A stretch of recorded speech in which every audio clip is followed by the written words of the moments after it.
This week on Head to Head, should Star Wars change with the times? You're listening to Head to Head, a Star Wars podcast. Two fans, two generations, all things Star Wars begins now.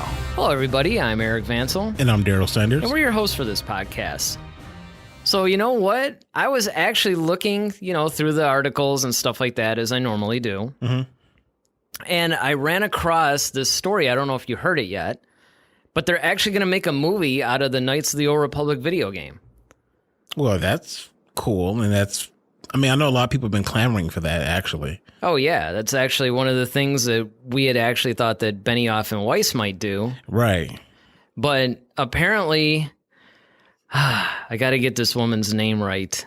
It's Leda, you know what? K. I'm not even going to try to attempt to pronounce the last name, but... It's one of those Star Wars names. Yeah, it's basically, I think it looks like it might be Greek. Mm. But, yeah, I guess she's writing possibly a trilogy based on the Knights of the Old Republic video game, and it's been greenlit, and it's in development, so, we might see that. Well, that's cool. And one of the things that I do recall is that over at Disney, they're actually trying to get more female directors, and as far as especially with major properties, of course, we know with everybody loved the success with Wonder Woman, even though it's not a Marvel thing. That was a DC movie, but it was a director, and I think a lot of people are really want to see, because women are fans too, and to get their input, their spin on things would be a nice, it'd be a nice thing to see, and especially with something like the Old Republic era, depending on what viewpoint she tries to bring it from, would be really interesting.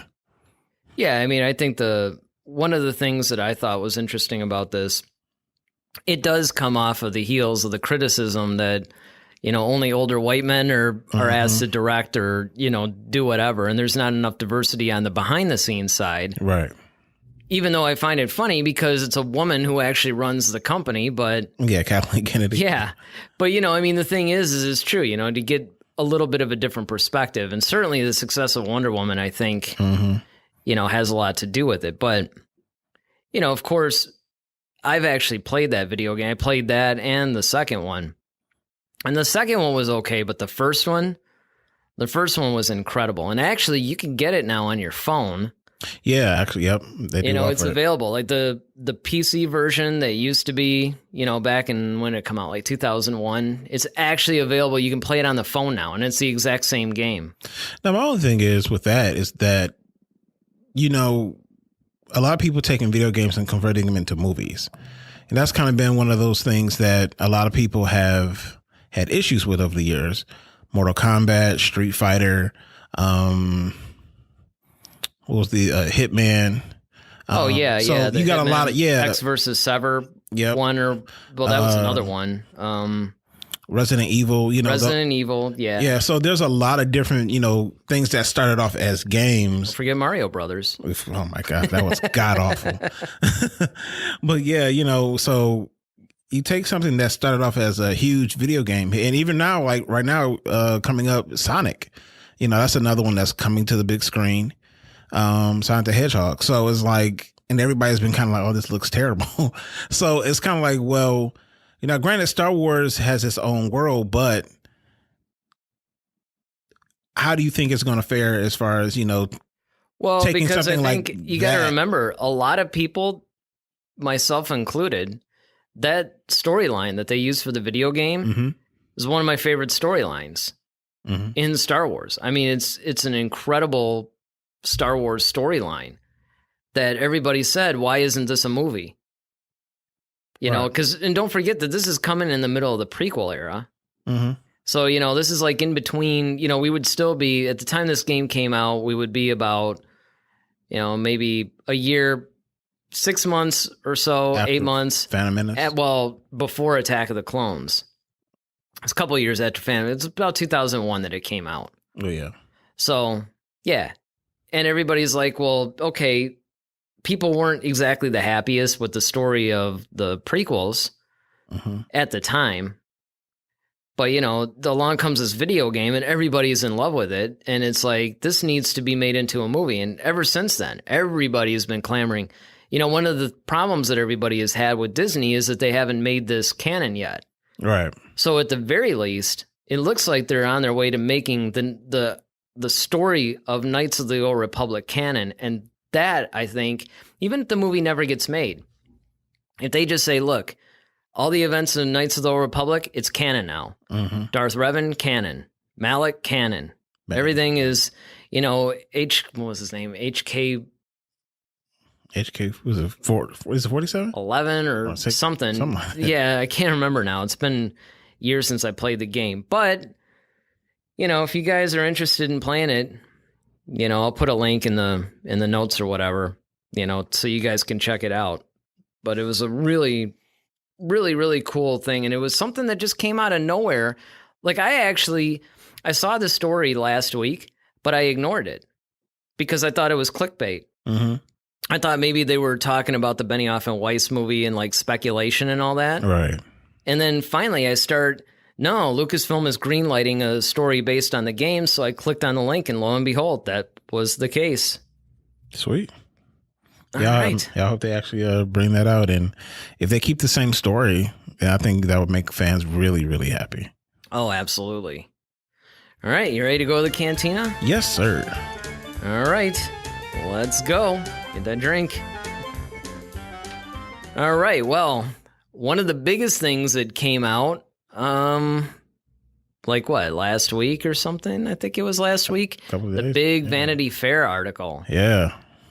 Now, this thing is actually, and it's, if you guys see it, like whether you buy the magazine or you read it online, because you can, if you go online, you can do up to, I think, like 4 free articles before they make you subscribe to the thing. But yeah, this thing's pretty massive. Yeah, that's the thing I love about Vanity Fair. Like, they always cover Star Wars, and it's always a treat because this is kind of honestly a great source of information about the upcoming movie because there's little nuggets in here that you kind of can glean from the article, especially the awesome artwork and pictures. Oh yeah, the pictures are just amazing. Yeah, I was just like, whoa. Yeah, that's what they're known for, and they even actually have a cool I don't want to say a documentary, but it's like a cool little like behind the scenes. Well, it's kind of like they kind of had a sit down with one of the guys who was actually writing the article, and also it's actually on YouTube, and he's kind of like just kind of going about like breaking down what we know, what we still don't know, and what he can't tell you, and he kind of already has some of the juicy bits in it already. So, yeah, I mean, that should be cool. It should be. And I was surprised at a lot of I mean, I shouldn't be because, yeah, Vanity Fair has always done, before the release of any of the major Star Wars movies, they always give you like this really in-depth thing, and they get exclusive pictures and, new characters. I mean, live from the set and all that type of stuff. Yeah. So what was your like favorite thing that... Oh man, there's so much. Well, one, I love how they kind of took each character, the main characters, and kind of broken them down as far as kind of where they are in their journey at this point in the movie. And kind of gave us some insight, especially from the actors or actresses themselves, and they kind of got a chance to explain. Like one of the ones I loved was Kylo Ren. Just because Kylo kind of already knew, or not Kylo, but Adam Driver kind of knew where they wanted to take Kylo from the beginning, which is kind of cool. Because one of the biggest hiccups we've said about Star Wars lately is that they don't seem to have a full plan on things. So with at least the arc of Kylo Ren, he kind of knows, okay, by 9, this is where I need to be. Well, the thing that's funny about that too is that it's now starting to seem like they're really trying to fight to get a plan. Like I think they realize that's been their mistake. Mm-hmm. And it seems like they are definitely trying to meticulously plan out the next 10 years. And that includes even with the Rise of Skywalker, like the characters and stuff. Yeah. I mean, I think with one of the big cool things about it is that they kind of take Star Wars, Rise of Skywalker from everyone's point of view. So you have it from Daisy Ridley to John Boyega and of course Kathleen Kennedy. Then you hear JJ Abrams' take on things and just how everything kind of came together and what JJ's vision was and just little things that he's doing. He's really sinking his teeth into this movie. We know that the first movie that he did, Force Awakens, he was really hesitant about, but eventually he kind of got on board and he delivered us a great movie. But this time around, he's really kind of like, you know what? A lot of people kind of want something. He's not trying to really necessarily do the familiar all the time. He kind of wants to push the envelope a little bit, not quite like how Rian Johnson did, but I think he kind of wants to see things that like, this just makes sense. So I think he's trying to bring that. His thoughts on the cinematography of it all. Once again, like I've talked about this a lot. It's The Force Awakens. I mean, some of the shots in that thing, which is amazing to me. Yeah, one of my favorite stories is when he was talking about, Oscar Isaac saw like this giant green screen in the middle of the desert. Yeah. He's like, well, why do we have to come out to the desert if we're going to shoot a green screen? He's like, well, the way the light hits the sand and all this other stuff. And you can't recreate certain natural elements. You can, but what he was pointing out was the fact that nobody would think about it. Yeah. And that's kind of the thing, is that nobody thinks about it. It's organic that way. Yeah, and it keeps it more, true. More true and more real and more organic, to the scene. And I think that definitely plays into it. Mm-hmm. What about new characters?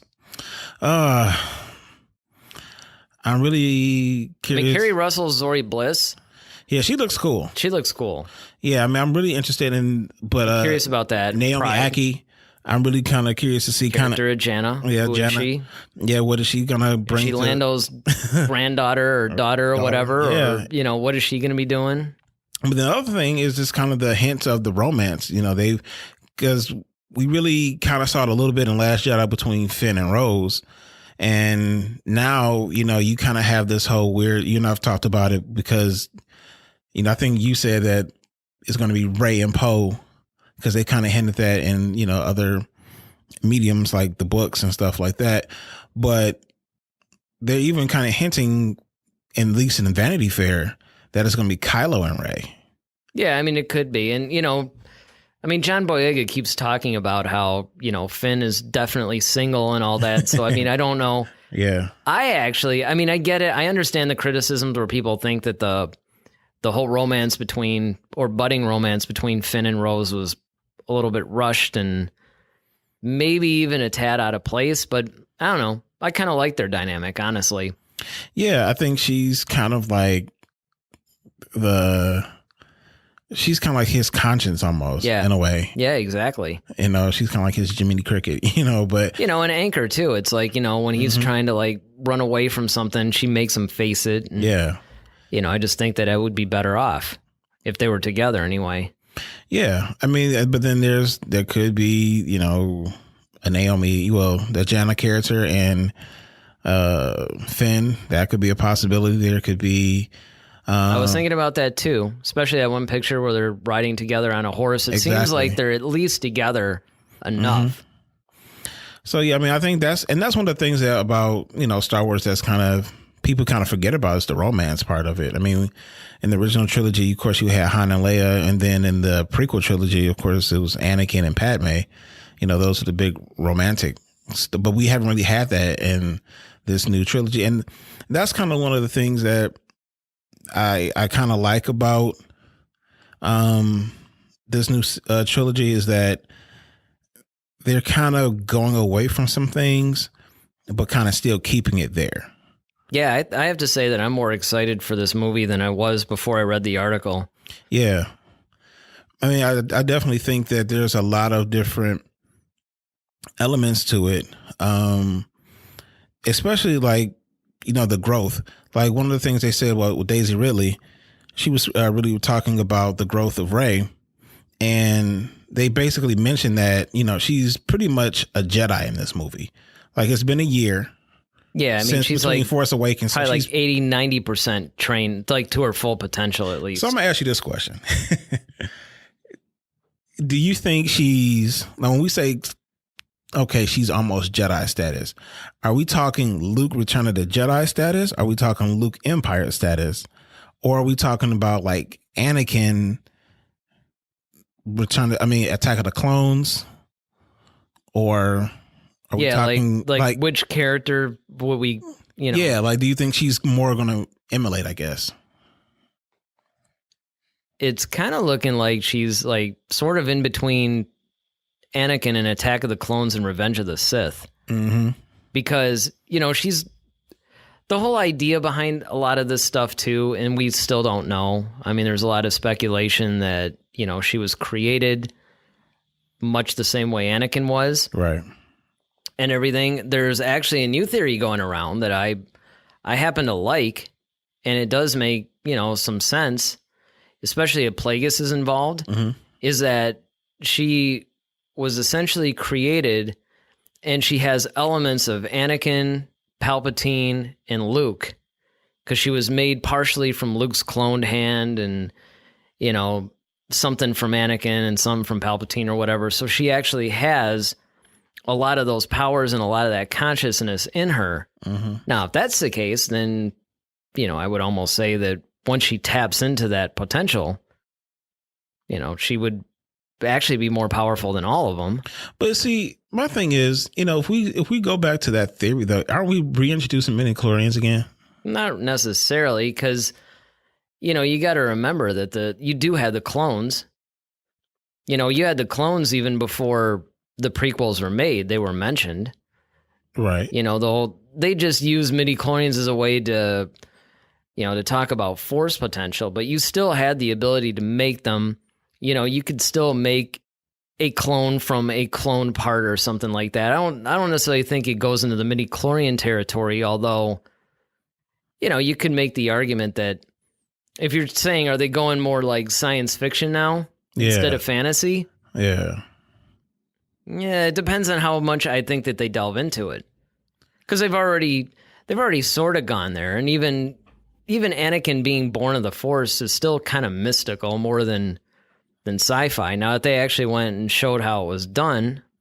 Yeah, I mean, I'm just thinking like, okay, if you're trying to clone somebody and you're trying to create this whole being, and then you're taking samples from like 3 different people, it just seems like, okay, why don't you just clone one person or just take something? Well, it depends. This is where we have to see where the story goes, right. And how does Plagueis fit into all this? If he fits into all this, but that's what I'm saying. That's what the rumor Palpatine, is, and this isn't. It's just something that would be good, and it. I don't think that it's an accident that Rey. A lot of people use the whole Mary Sue thing that she just. It's like, how does this woman just automatically know all this, and she's so powerful and all that? And I don't think she's a Mary Sue. I think that there is an in-universe explanation that will finally be revealed in 9. Well, I mean, I love the fact that, I think it's already been answered. And I think that's the thing that everybody's trying to figure out is that, okay, everybody's trying to figure out like, why is she this powerful, or why is she this, aware and strong with the Force? But I think it's just one of those situations where, because like even at the end of 8, Broom Kid, I mean, the fact that he can just use the Force and call a broom to him, I mean, like, why is he that powerful? Why does he know that he can do that? But then again, though, telekinesis is not exactly the heaviest weight Force power. I mean, granted, we did see Luke struggle with it a little bit on Dagobah, but he even struggled with it on Hoth. Yeah.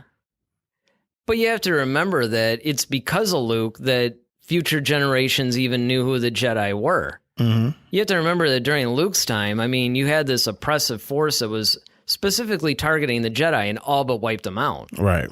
That wasn't the case. I mean, even though, you had the First Order and stuff, they weren't necessarily trying to wipe all the memory of the Jedi and stuff like that out. So those kids had an advantage that Luke, when he was growing up, didn't.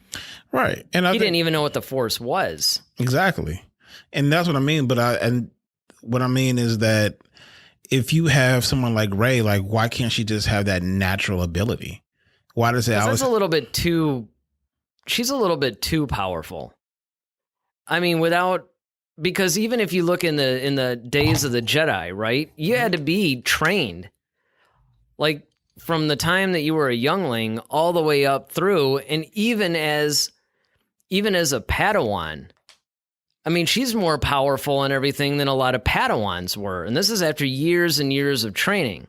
It wasn't like you had a whole situation. There was a lot of just natural prodigious Force talents.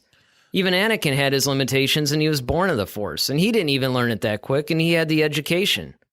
Yeah, but I think the situation calls for it, and that's I think that's where it was explained by Snoke when he said, when darkness rises, light rises to meet it. And that's the thing, is that because you could say that about Palpatine. Anakin was the light that was rising to meet that before he turned. And then it's like, okay, but you Luke still had rises to meet it. And even though Luke was rising to meet it, he didn't, he could barely fight an orb or lift a rock. Well, yeah, but you still had other Force users around though that were powerful. You still had. Not with Luke. Yeah, you still had. I mean, technically, Yoda was still around. Obi-Wan. You didn't know him. No, but they were still around. I mean, what I'm saying is that and I think that's kind of one of those things of why Luke had to leave in 8. Is because, all right, he had to create. That's what I'm saying. What makes the Force balance? Because if you look at, okay, when Anakin turned into Vader, you still had the Jedi Order. I mean, it just got wiped out. Yeah. So, I mean, it's not he's partially responsible for wiping it exactly. out, So, I mean, they're there. Yeah, but what I'm saying is, he was born of the Force. Mm-hmm. You think if anybody would have natural ability, he did, where you didn't have to study it.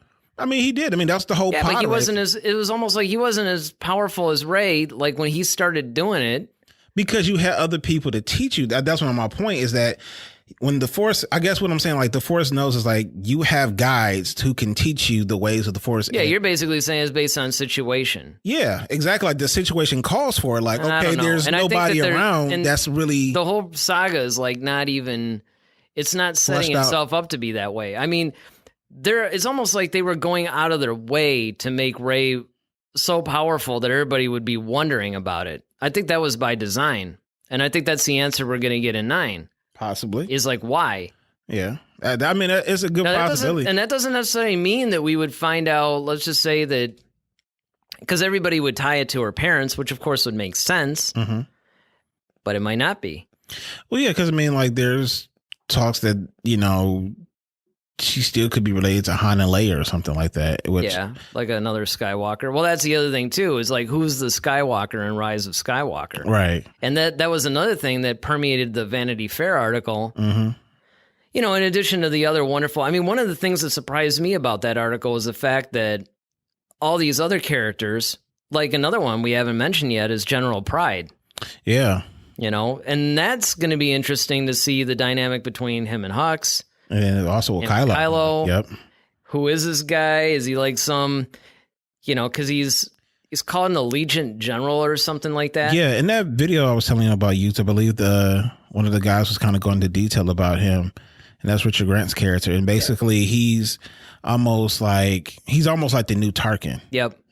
And that's that's what he reminded me of when I saw the pictures. I'm like, he's probably the new Tarkin. Yeah, he's basically like the new Tarkin, and he's kind of the one that's all right, I have to get everything back on track, because... It's going to make you wonder, though, how he's going to wrestle that from Kylo. Because, when Tarkin was around, there was the Emperor that was saying, hey, Vader, you got to listen to him. It kind of makes you wonder who's going to be around to tell Kylo, hey, man, you got to listen to him. Well, I think Kylo's going to more or less listen to him, just because I think...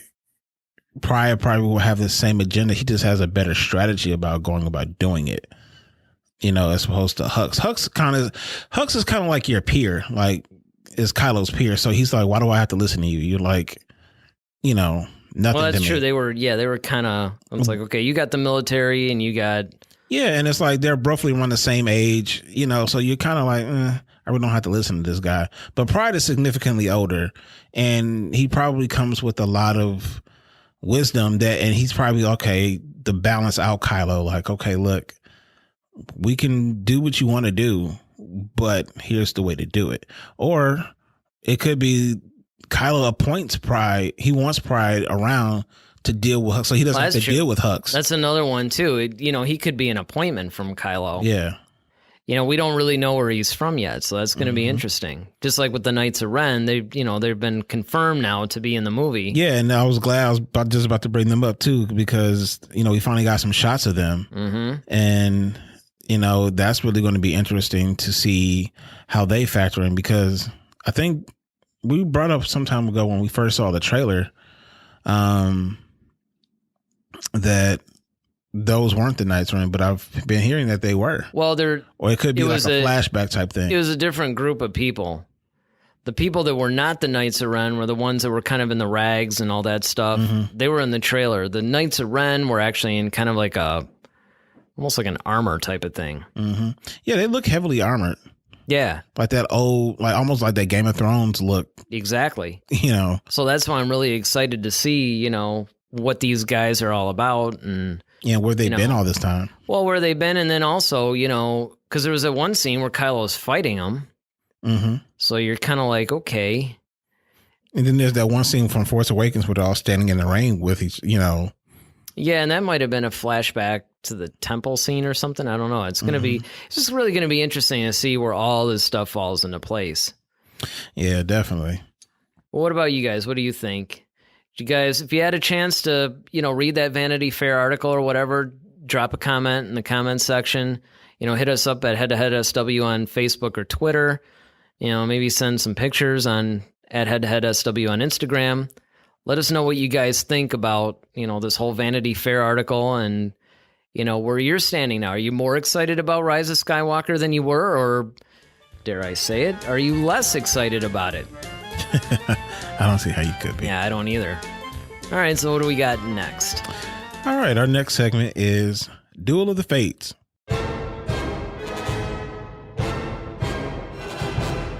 So this week for Duel of the Fates, you have Jedi versus the Sith. Who will win at the end of Rise of Skywalker? Yeah, now this comes once again from that Vanity Fair article, because another thing, and that's why I purposely didn't want to cover it in our Cantina segment, is because JJ basically said that this is going to be the end of the Jedi and Sith. It's not just it's going to wrap up their storyline, it's going to be the end of them. So my thing is, who's going to win? Or maybe they both lose. That's a good one. First, I'd also like to address the fact that this is the first time we've actually heard the term Sith. Yes, it's a good point. Actually, you're right. Snoke wasn't a Sith, and neither was Kylo, really. Exactly. So, I think that's the reason why Palpatine is back. Mm-hmm. Is because it's like, all right, now we all know for sure that he's a Sith. Yeah. So he's the ultimate bad guy in this. And that's another thing that, and think about when we just got off the topic of Pride and Kylo, is that, Palpatine popping back up, if he's actually in full, I guess, reincarnation, so to speak, well, then now what happens? Because now you have the Emperor resume his role, and then now not Hux, but Pride is the new Tarkin, Kylo's the new Vader, and then Hux is kind of like the new Piet or Ozzel, basically. So that's another thing just to kind of it's going to be. It really is going to be interesting, because I've been thinking about that too.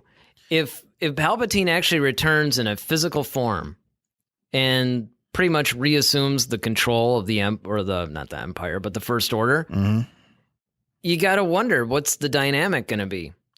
Yeah, and my thing is, okay, if he returns in that form, you got to deal with him. So and I think if the Jedi and him? Sith, if it's gonna all end with this, then obviously somebody is gonna deal with them. Yeah, and that's what I'm saying. Who is it going to be? Kylo versus the Emperor? Is it going to be Rey versus the Emperor, or is it Kylo and Rey versus the Emperor? I think Mace Windu should make a return. I think he should too. But I think that's going to be really interesting. It's going to be weird to see. And the thing that's funny about that too is one of the things that makes me a little nervous, because the Emperor's end was so perfectly executed to me at the end of Return of the Jedi. It kind of almost like will ruin if he just came back. Well, I mean, I do want him to come back, but it's like, if his end isn't as good, that's now technically the new canonized end of the Emperor. And it's like, it just freaks me. Because even if he's back in a physical form, and like you said, it's not through a holocron or something like that. Correct. Then it really does negate the whole end of Return of the Jedi. Mm-hmm. And it will forever change the way that you view that movie. Yeah.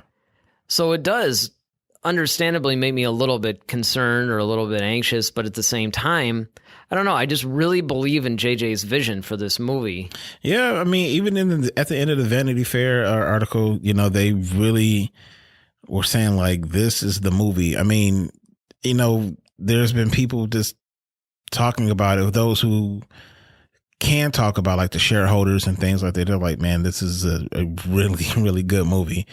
And, you know, like I said, it has to be. Yeah. And we pointed that out on another podcast that it, you know, it's good that it seems like it's actually living up to the hype, because this absolutely has to be what everybody says it is. Yeah. I mean, and even at the end of the article, you know, it's really kind of has this whole almost like general speech at the end where they're like, yeah, this is about the future. This is about, and this is the movie that's really going to push it to where it's supposed to go. So, I mean, as far as the Sith and Jedi, I mean, Rey, like, and that's why I was wondering about like her ability, like how strong, like, are we talking Luke Return of the Jedi strong? Because, yeah, I know, you know, it's like where. Well, but then again, the way I would characterize that, if you're talking about her going up against the Emperor, is that, okay, she was no match for Snoke. Now, granted, she wasn't as powerful as she's presumably going to be, but let's not forget, this is only a year later. I mean, this isn't like 10 years from now. So, yeah, she's reached probably about 85% of her full potential in this movie. But Snoke was really strong. And we know that Palpatine was way more powerful than even Snoke was, so... Well, I'll even put it to you this way. Like, you can look at from the standpoint of the villains. Like, okay, Kylo. Now, Kylo was stronger. Would you say Kylo was stronger than Rey? Oh, absolutely. Okay, so if Kylo was stronger than Rey was no match for Snoke, and Kylo was still kind of fearful. I mean, granted, he kind of pulled a fast one on Snoke, but... You know, it's kind of like how strong is Kylo really? Because we know he's pretty powerful. Yeah. We just don't know how powerful he is. I think what gets in Kylo's way as far as power goes is just he's so erratic. Yeah. That he has a hard time focusing his power. And that's why sometimes, because, you know, Rey would get the upper hand, but more in a passive way. Like, you know, he would try to invade her thoughts, and instead she would invade his, things like that. But I mean, any of the lightsaber duels, I mean, look at, now granted, you know, you can't really, I guess, take the Force Awakens one. Because he was injured. Well, but that would have been my point. He was injured and he still was just wailing all over her. But then again, she had just learned. Yeah. You know, it was like, if you look at Rey and The Last Jedi, even versus The Force Awakens, she's made a significant jump. Yeah, I mean, because even the way they tag team those guards, you know. Sure. It's kind of like, all right, she was holding her own against some formidable opponents, and she's definitely not scared, you know, in that regard. No, and the Praetorian Guards are pretty powerful. One of these days we'll have to do, if we haven't done it already, I don't remember us doing, but like an Imperial, like a Royal Guard versus a Praetorian Guard, who's more powerful kind of thing. Yeah. But, you know, still, these are enemies that, yeah, if she weren't powerful enough, they would definitely be hard to vanquish. Yeah, so I mean, I think at the end of this, though, I mean, realistically, it's got to be the Jedi. You know, the Jedi are Jedi is going to win, but at what cost? Well, that's a good point.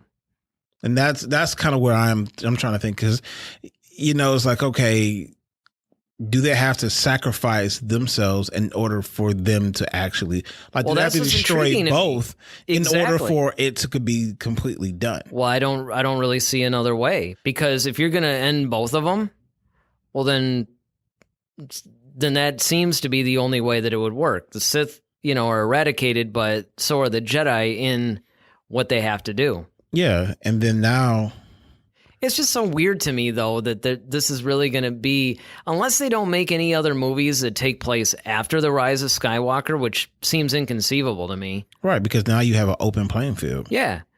And the whole thing is, are you telling me that, like, well, they could do Force users that just aren't Jedi or Sith? Right, the gray Jedi type vibe. Yeah, which is just, it just seems like the Jedi being around for thousands and thousands of years, it just seems like somebody would want to be a Jedi and carry that on. Well, I mean, I think that will happen later. I think that might, you know. Yeah, but it's like the finality of it, unless JJ is really referring to the end of the Jedi and Sith as far as this saga goes, and then another saga can pick up and, you know, maybe somebody discovers a holocron or two. And well, because like I said, you know, I think it was kind of foreshadowed. And like I said, I don't know how much of that, because it was an 8, you just don't know how much of stuff they're going to really try to keep from that. It's going to be... Because, like I said, with the Broom Kid, you know, you almost... Because that to be done with the Jedi, you will actually have, okay, and if you're done with the Jedi and Sith, and the Force is still prevalent, you still have Force users who are some going to use it for evil, some are going to use it for good. And granted, you know, that doesn't make you Sith or Jedi because they're religions. They're basically like... Yeah, they're basically systems of order. And you subscribe to a belief system like, okay, the rule of 2, and this is the reason why we do it this way. And, you know, it's like Martin versus Malcolm almost. You know, it's like, all right, I subscribe to this. I want, you know, kids growing up and learn to be peaceful and all this type of stuff, where you can't, you know, and there's a lot of, you know, people who might, and then that might be indicative of, you know, where people are today in society too. So I don't know. Yeah. So I think we both agree that the Jedi would definitely be the winners. Yeah, it would. Or I should say victors, but I mean, if they're going to... But I think there's going to be an ultimate price to pay for it. Like a self-sacrifice type of thing or something. It's going to be really... Because that's just a really weird statement for them to make, because you're really closing the door in a way, at least in the immediate future. Now, granted, it looks like their focus is going backwards after this, at least for 10 years. Yeah, I mean, and also you have to think, if you got rid of the Sith and you just had Jedi, at some point something's going to have to rise up against them. Well, and not to mention the fact that if you have Jedi, the Sith are the classic enemy. Mm-hmm. You know, it's kind of like if you're going to make Superman movies, eventually you got to have Lex Luthor in there. Mm-hmm.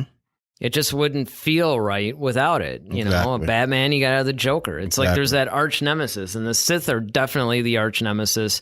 They're the flip side of that coin. Mm-hmm. So we'll have to see. What about you guys? What do you think? Jedi or Sith? Neither? Do you think this is really the end for them? Let us know at Head to Head SW on Facebook, Twitter, Instagram, and in the comments section.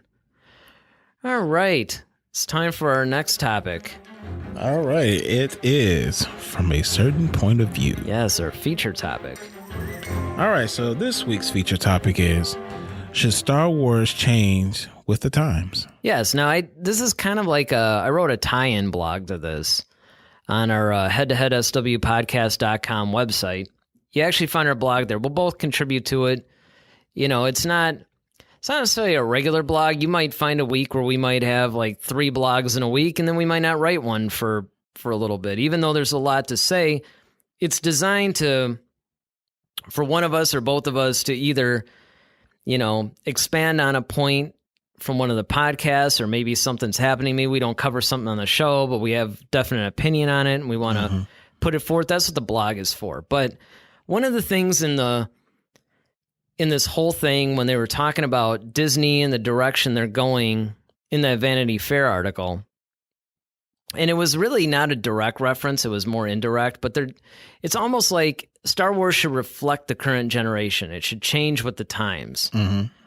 You know, and my standpoint was not really, because Star Wars really is about the overarching mythology, and it deals with concepts that you can apply to any time, because one of the things that everybody argues is Star Wars is timeless.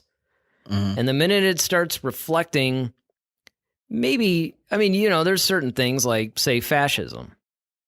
Well, that's something that's happened since the beginning of time. Now, naturally, when George Lucas was writing Star Wars, he was probably thinking in terms of the Nazis. Right. And that's how he created the Empire. But I mean, that could apply to even like the Roman Empire, if you think about it. Right. And the whole idea is that these same people that say this and that make the argument always hold the original trilogy in the highest regard and hate a lot of things about Star Wars. And it's like, well, the thing about the original trilogy is it's original. Yeah, it's basically like, the hero's journey, a lot of writings from Joseph Campbell, just basic thematic things. And it's like, if you start to try to reflect society too much, it could be a problem. Now, I will say, on the flip side of that argument, that's something that Star Trek does really well. And they've taken certain concepts and they've applied it. But I think the difference is, and the reason why it could be done, is because Star Trek represents a future version of Earth. Right. And our eventual exploration of space. Yeah, our evolution, essentially. Yeah, whereas kind of like what you were just saying, that, it's like a long time ago in a galaxy far, far away, and it's like, I think that's one of the things that makes Star Wars unique, and it also gives us hope in the sense of when the original movie was written, you had, this is just after Vietnam, the Watergate scandal, all these bad negative things, and people just needed something to take their mind off of what was going on and to give them hope. Yeah. And to show like, somebody, it's not just escapism, but it's basically a timeless story that can teach us moral lessons without necessarily beating us over the head with it. Yeah. Which unfortunately is what I think a lot of people in, this reactionary society and overly sensitive, in my opinion, society we live in, they tend to do that. They'll take a cause that really does need to be put out to the forefront, but then they'll see injustice in everything, and then they beat you over the head with it, and kind of destroys their whole argument sometimes. Yeah. I think that you could do a little of both. I'm all for reflecting some issues, but if it's done in a way that it fits the Star Wars narrative, right? Like if it makes sense in universe, yeah. Which certainly, like the idea of fascism does. Well, I mean, and that's one of the things that like I love, talking to you about even the books and Lost Stars, where it takes things from perspectives. Right.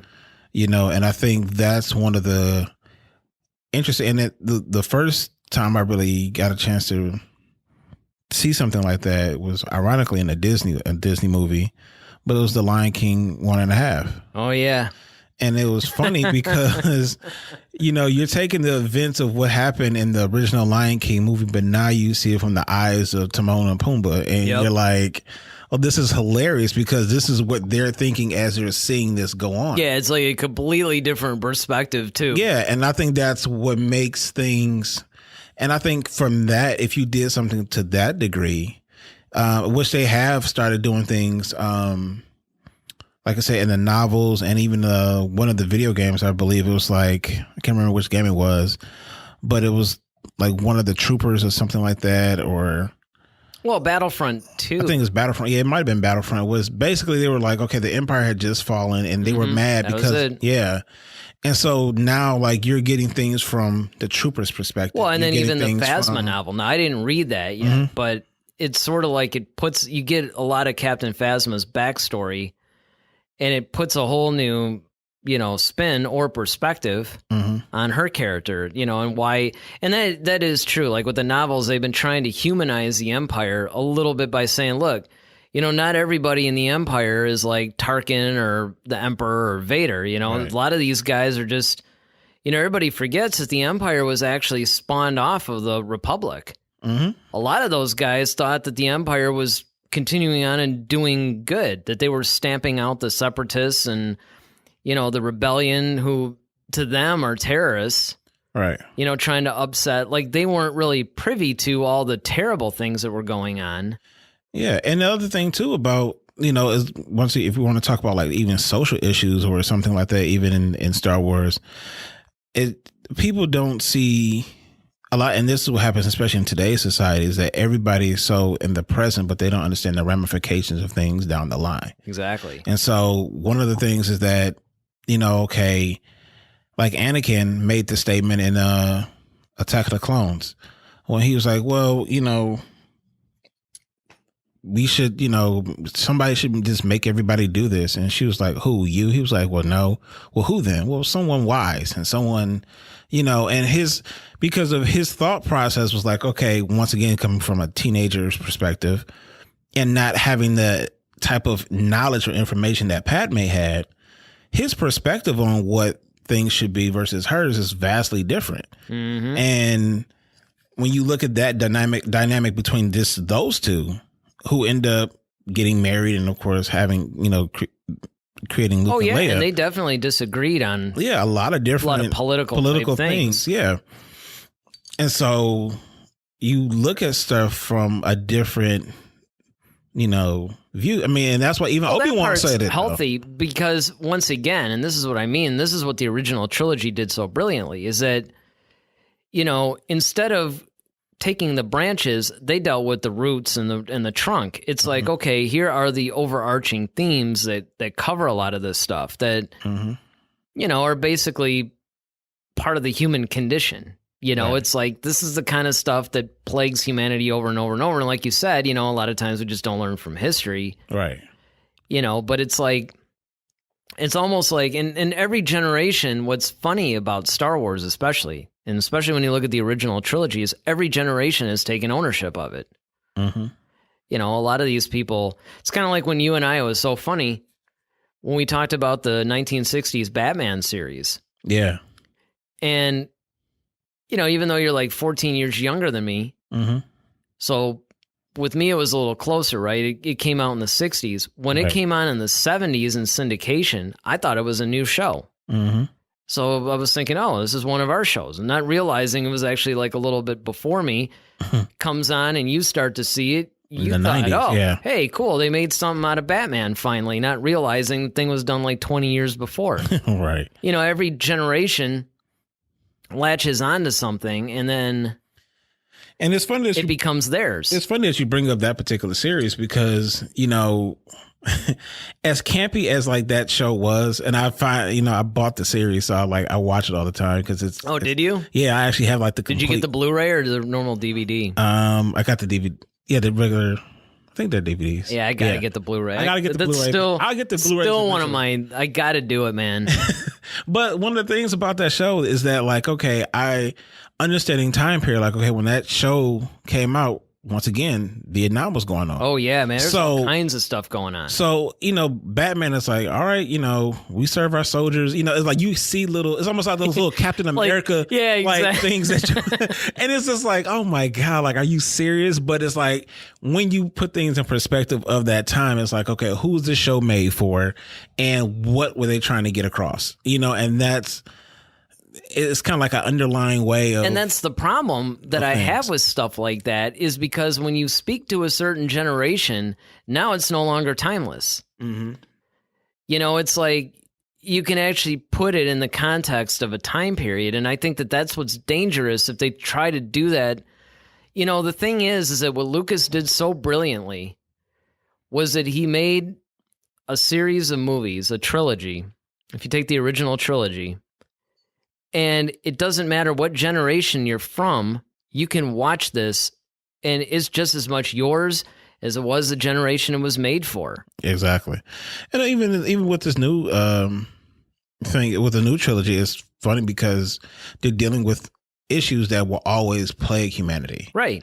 And I think that's what we're looking for is that, like, Kylo's like, okay, you have Kylo Ren who's constantly, the whole theme is like the past. Even if you look at the original characters being in the films, it's like, okay, ooh, we were all excited because Han and Leia are back, and we're excited for that because that's what we grew up on, and that's what we knew. Right, and we're the first generation to see this, to where it's like, Star Wars now has been around for so long that when they make these new movies, it's kind of like, well, it's no longer just ours. It belongs to, they got to introduce all these new people. Yeah, and then now you have Kylo he doesn't want to deal with, he's trying to almost like eradicate the past for him, but at the same time, he's trying to honor it through Vader. Yeah, I know. That always seemed weird to me. Unless, I think what happened was, in The Last Jedi, he just gave up. Like, it's kind of like, you know what? Here's the thing that's interesting about Kylo when you factor in the Rise of Skywalker trailer. It seems like, okay, in The Force Awakens, he wanted to be the next Vader. Mm-hmm. He wanted to be his grandfather. He wanted to honor him. He wanted to say, you know what? You started this thing. We'll overlook that whole redemption thing, but I'll actually finish this. Well, Right. Okay. Last Jedi comes along, and for some reason, he's now turned against it. Like, you know what? No, I want to be my own person. Screw the past. Forget all these guys. These guys are all crazy. I'm going to kill Snoke. I'm going to be my own man. I'm going to go forward. But when you look at the trailer, he's putting that helmet back together. Mm-hmm. Seems like he's kind of warming back up to the Vader thing again. Well, I don't think he ever really wanted to. I think his thing is the past as far as Han and everything like that. I don't think he's necessarily... Like maybe the expectations of people? Yeah, I think it's more so the expectations. Like, he still honors Vader. I think he still loves what Vader was doing. But I think he wants to do it his way and not have to be tied to someone else's expectations of it. I just wish there was like a way that you can actually have like Vader appear to him and just be like, you are so... stupid. Not like you have no idea, Yeah, what you're getting yourself into. Yeah, and it does make me wonder, because I strongly believe that Hayden Christensen's going to be in this movie.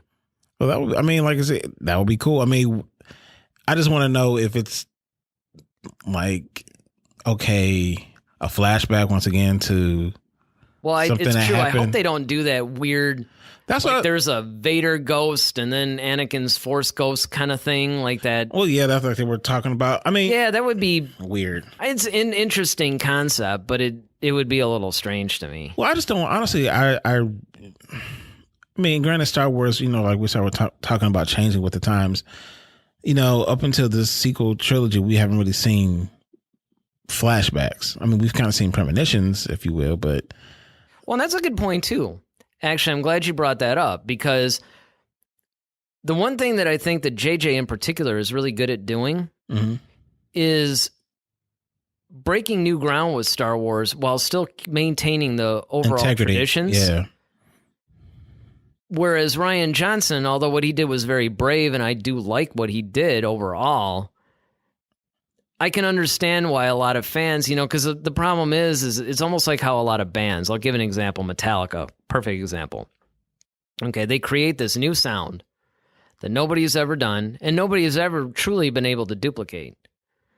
And then in the 90s, they start recording albums that sort of get away from the sound that they created, and they start trying to sound like other bands. And it's like, well, why would you do that? Mm-hmm.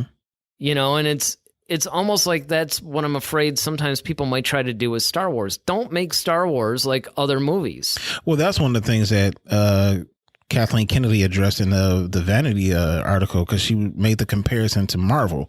She basically said, like, you have to handle Star Wars a little bit differently. Yeah, I remember that part. Than Marvel characters, because you can't start with one and then start building everybody around them like that. You can't do that with Star Wars. Star Wars is its own entity.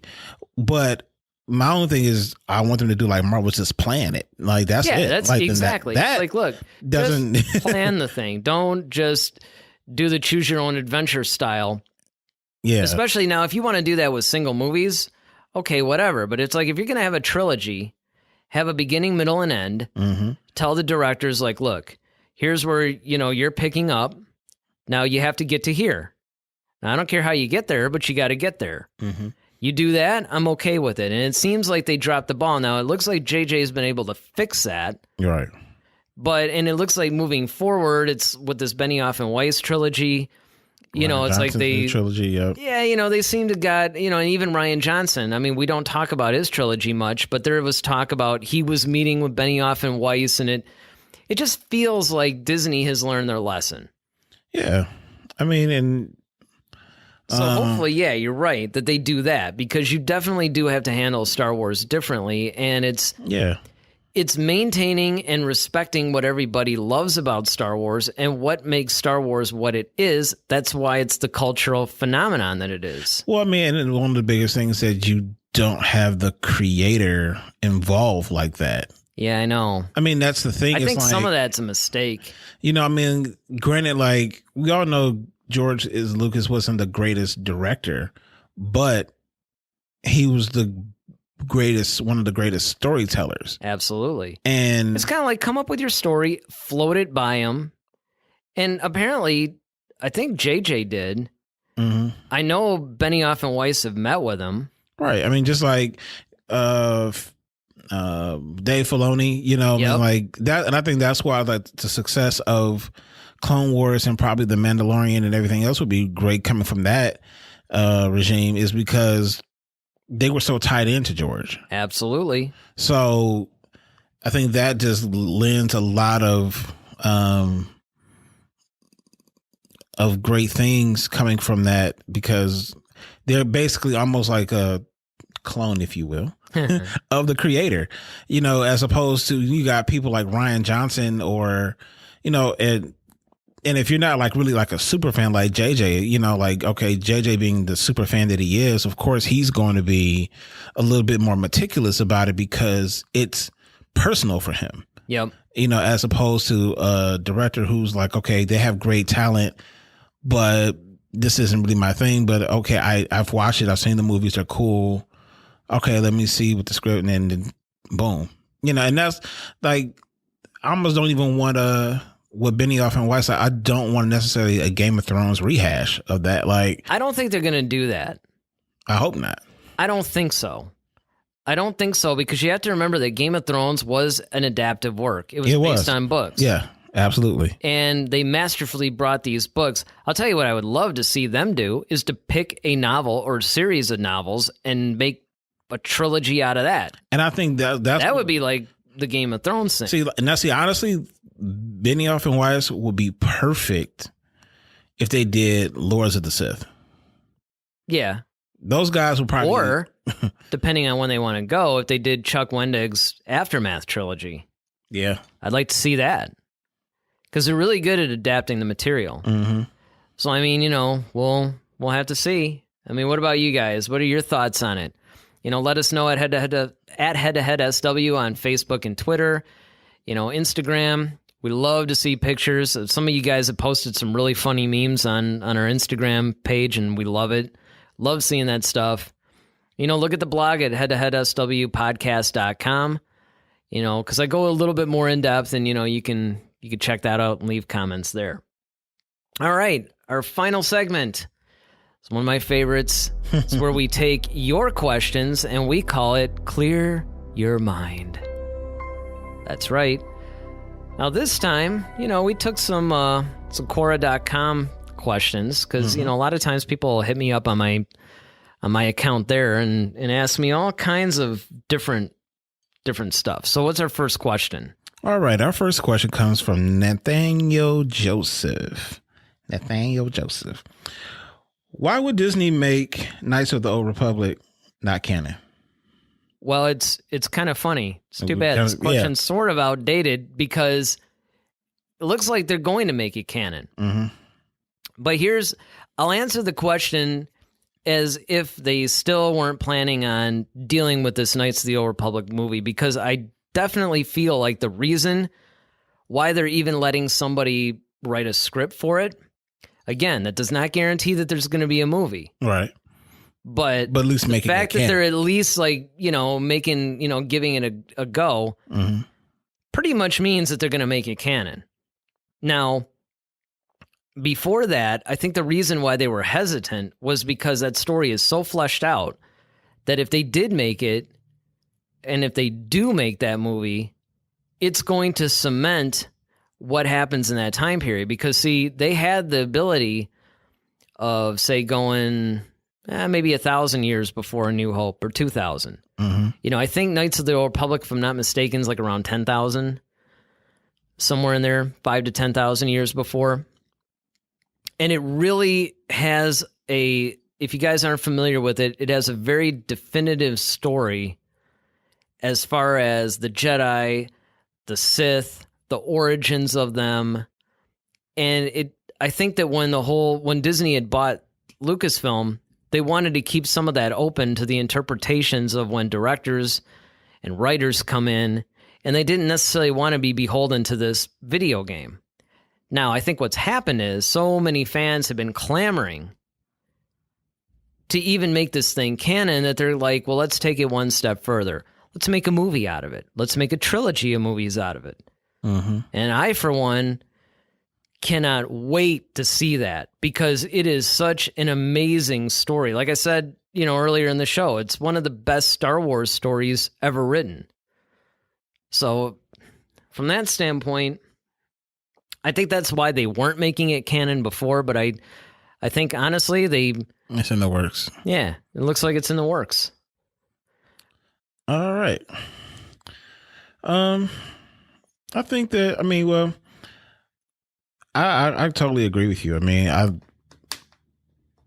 think that, you have to be careful, because whatever you make canon has to stay that way. And yeah, you're trapped. You don't want to trap, the other directors from their inputs and things like that. Right, you might have a really good story for a character, and it's like, crap, you can't do that because they do X, Y, and Z, and it's like, and you have to be careful that once you canonize a character, or maybe the actions of that character based on a particular storyline, it's like, now you've trapped it to where if you want to take this character in a different way, it's like, nope, they wouldn't do that because, so yeah, you're sort of painting them in a corner. Yeah. All right. The next one, James Pizarro. What are the most backstabbing moments in Star Wars? That's a funny question, actually. Yeah. Backstabbing moments. I think somebody's been watching Game of Thrones and is looking for the Star Wars version of that. Well, the twist. I think. Well, I'll give one. I'll say. I'm gonna say the Anakin Mace one. Okay. It wasn't. Well, I guess it was more hand chopping than backstabbing, but it was. It was basically a turn that was not expected. Obviously. Palpatine, right? Yeah, I would say the Palpatine Vader moment. That's probably the ultimate one. Yeah. But, I guess it depends on what you look at when you think of backstabbing. Because, I wonder if you can really differentiate between backstabbing and just, like, turning on somebody. You know what I mean? It's like turning on somebody is a little bit different. Backstabbing to me is more... So, like, kind of behind the scenes, like you're pretending to be their friend and be cool or whatever, but really you're plotting against them and you're doing all these like malicious things to them. Yeah, I guess you could still look at a turn as a backstabbing moment. It's a form of it, yeah. What about Kylo Ren and Han Solo? That was a front stabbing. That's true. No, but I think honestly, one of the ones I love is Vader and Lando. Yeah, that's a good one. And then Lando and Han, that's the biggest one that everyone talks about. Yeah, I would say that probably, if I had to say what's the biggest backstabbing moment in the whole series, that would probably be it. Because again, you can also say Anakin and Obi-Wan, but I don't know if that was more of a... Both of those guys felt betrayed by the other one. I wouldn't really categorize that as a backstabbing, really. Yeah, I think that was just more so just differences of opinion. More or less than backstabbing. It's kind of like they slowly started to grow apart on their whole world view and found themselves at opposite sides of the system. Oh, well, I can say this. Tarkin and Krennic was good. But I think the biggest backstabbing moment of them all on the grandest scale is Order 66. Oh, yeah. Yeah, that's true. You know, when the clones turn against the Jedi. Yeah, that was pretty bad. I mean, I would have to say that's probably the ultimate, epic backstabbing moment in all of Star Wars. True. But I think we gave some good ones on this show. So what about you guys? What do you think? What do you guys think is the most backstabbing moment or moments in Star Wars? Let us know on Twitter, Facebook, at HeadToHeadSW. You know, hit us up. Don't forget to watch us on YouTube. You know, we got our website, headtoheadswpodcast.com. We got all kinds of ways that you can contact us. We even have an email address. Yes. You know, Star Wars at headtoheadswpodcast.com. There's no reason why you guys shouldn't be contacting us. I think that's going to do it for our show this week. I'm Eric Vancil. I'm Daryl Sanders. May the Force be with you. Always. Head to Head, a Star Wars podcast. Be sure to follow us on Twitter at HeadToHeadSW. Submit your questions for our next show. Visit our official website at headtoheadswpodcast.com. Until next time, may the Force be with you, always.